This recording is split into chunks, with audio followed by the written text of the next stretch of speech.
যুক্তরাষ্ট্রে বাঙালি সংস্কৃতি চর্চা অব্যাহত রাখার লক্ষ্যে নানা আয়োজনে মাতৃভাষা দিবস পালন করেছেন প্রবাসীরা।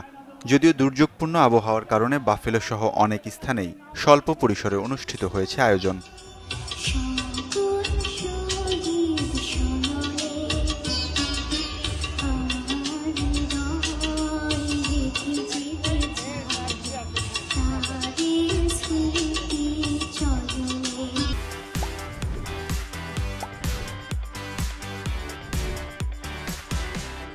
নিউ ইয়র্কের বাংলাদেশ পার্মানেন্ট মিশন, ঢাকা বিশ্ববিদ্যালয় অ্যালামনাই অ্যাসোসিয়েশন সহ বিভিন্ন সংগঠনের ব্যানারে অনুষ্ঠিত হয় মাতৃভাষা দিবস, যেখানে বৈরী আবহাওয়া উপেক্ষা করেই ভাষা শহীদদের প্রতি শ্রদ্ধা জানাতে জড়ো হন প্রবাসীরা।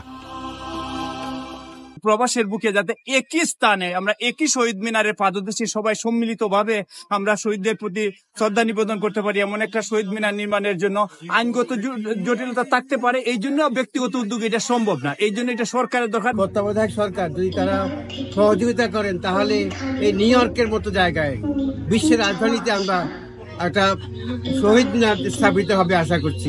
বাংলাদেশে এত লোক লড়াই করেছে বাংলা ভাষার জন্য, এখানেও আমরা লড়াই করে যাচ্ছি একটা কমিউনিটি হিসেবে। আয়োজনে নতুন প্রজন্মের অংশগ্রহণ ছিল চোখে পড়ার মতো। নতুন প্রজন্মের জন্যই তো মূলত এই অনুষ্ঠানটি করা, তো তাদের উপস্থিতি নিঃসন্দেহে আমাদেরকে উৎসাহিত করে, আনন্দিত করে।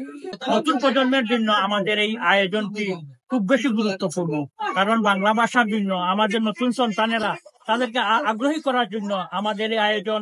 আলোচনা সভায় ভিনদেশের নাগরিকদের মাঝেও বাংলা ভাষার গৌরবময় ইতিহাস ও সংস্কৃতি তুলে ধরেন প্রবাসীরা।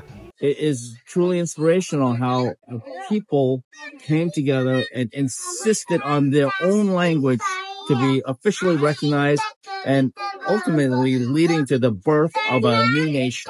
২১-এর চেতনা সারা বিশ্বে ছড়িয়ে দিতে প্রতিটি বাঙালিকে দায়িত্বশীল ভূমিকা পালন করার আহ্বান যুক্তরাষ্ট্রে বসবাসরত বাংলাদেশিদের।